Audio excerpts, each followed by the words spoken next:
Tinatala ng dating Administrasyong Arroyo, bumaba ang bilang ng mga mahihirap sa ating bansa ng 0.2% o wala pang 1%. Mula 21.1% noong 2006, bumaba ng 20.9% noong 2009. Ang kahirapan ay para ng epidemya sa ating bansa na hindi masugpo-sugpo. Sa magpapatuloy ng inyong under special investigation sa pagsisiyasat sa mga pangako ng ating kasalukuyang Pangulo, samahan niyo akong usisain kung sapat nga ba ang tulong ng pamahalaan para sagipin ang mga kababayan nating naghihikahos dito sa dokumentaryong pinamagatang Pantawid Pamilya.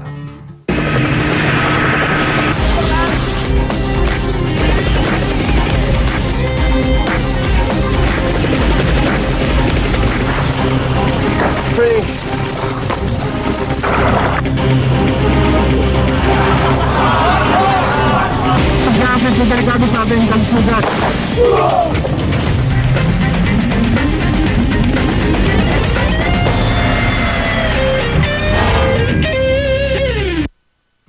Para maalalayan ng mga tinatawag na poorest of the poor sa ating bansa, ipinagpatuloy ni Pangulong Aquino ang 4Ps o Pantawid Pamilyang Pilipino Program, isang anti-poverty project noong panahon pa ng Administrasyong Arroyo.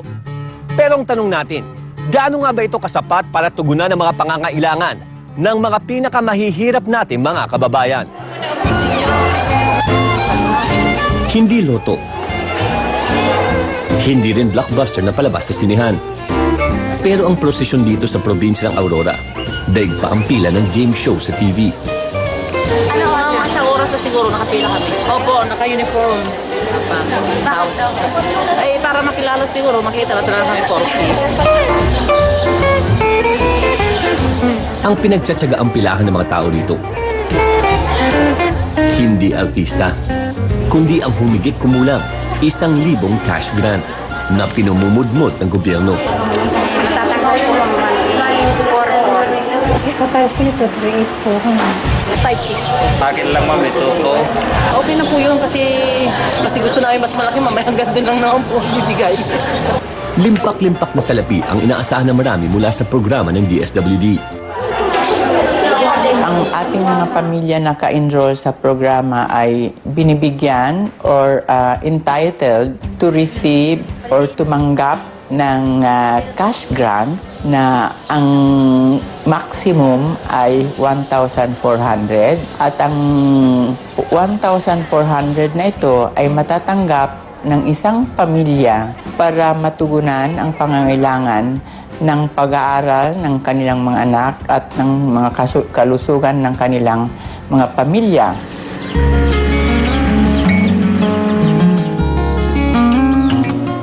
Taong 2007, nang simulang ipatupad ng DSWD ang 4Ps o Pantawid Pamilyang Pilipino Program. Layunin ng programang ito na ambunan ng kaunting halaga ang mga mahihirap nating walang-wala.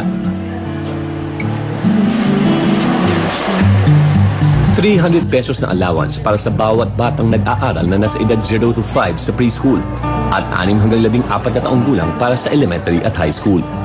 500 pesos na budget naman para sa kalusugan ng buong pamilya.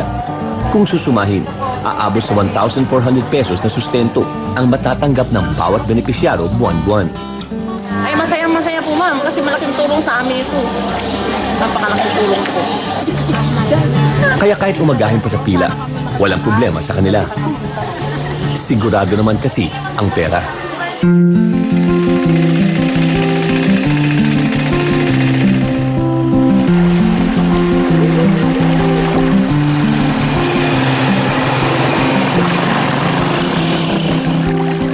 Ito ang araw na pinakahihintay ni Aling Adela, 52 taong gulang.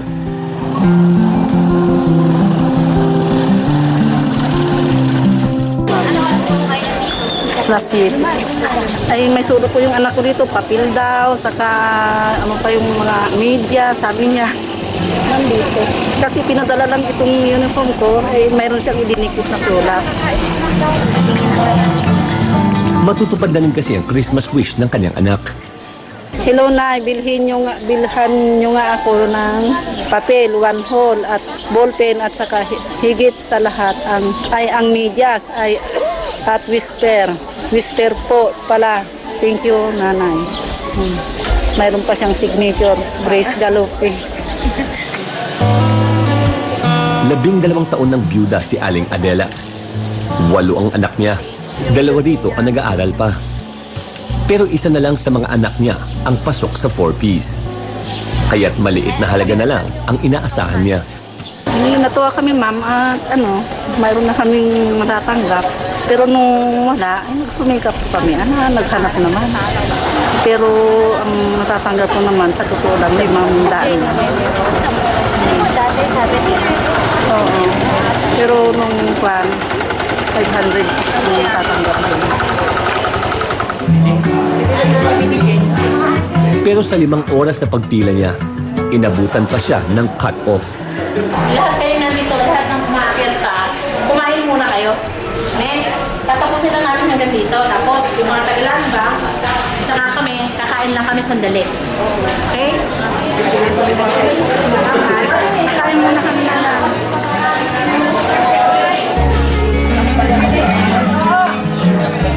Pati si Aling Adela, kailangan man ng halian muna. Kaya ang 50 pesos na laman ng wallet niya, mapupulnada pa. Mayroong 11 barangay dito sa Dilasag, Aurora at 7 barangay na raw ang naabot ng programa.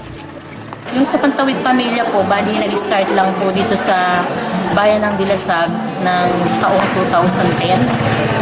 So, ang mga beneficiaries po natin ngayon na napasama dito ay may kabuuang bilang na 580 beneficiaries. Pero dahil halos 12 oras ang layo sa Maynila ng probinsyang ito, ang inaasahan nilang rasyon kada buwan, 4 na buwang atrasado na. Kasi po yung sa natin sa panahon, hindi nagtagulan, hindi kami makapunta dito.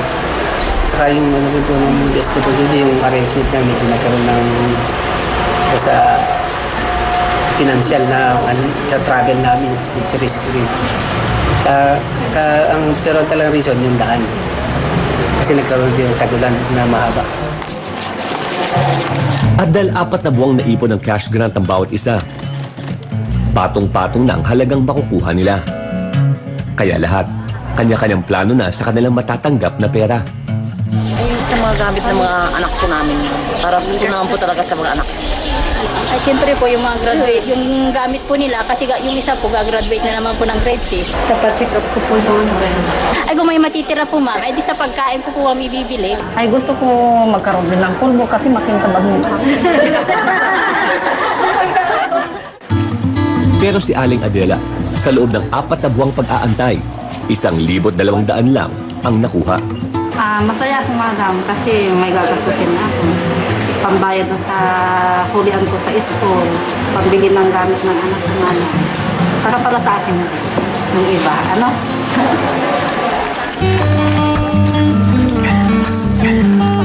Ang mag-aamiga, diretso na ngayon sa pamilihan. Nang sakit na lang sa dapat na kayo may kapalingkay. Pupul sa palingkay. Uwain ni. Ay, tara na ron.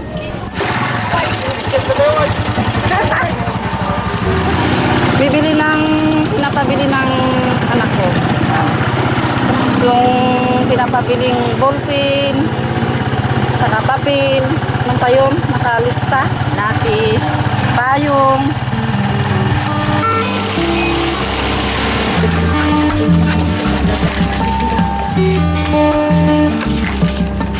Ay, sigurado matutuwa yung bunso ko, ma'am, at nabili ko na yung pinapabili niya. Susunod, paano nga ba makasali sa ganitong programa? Usually, ang dapat pumunta doon yung mother grantee. Siya kasi yung nakalagay doon sa PMT list namin. Siya yung talagang i-enroll sa program. Siya yung bibigyan ng ID. Pero as of now, ang available lang na document ni nanay is yung marriage contract. Sa magbabalik ng inyong Under Special Investigation,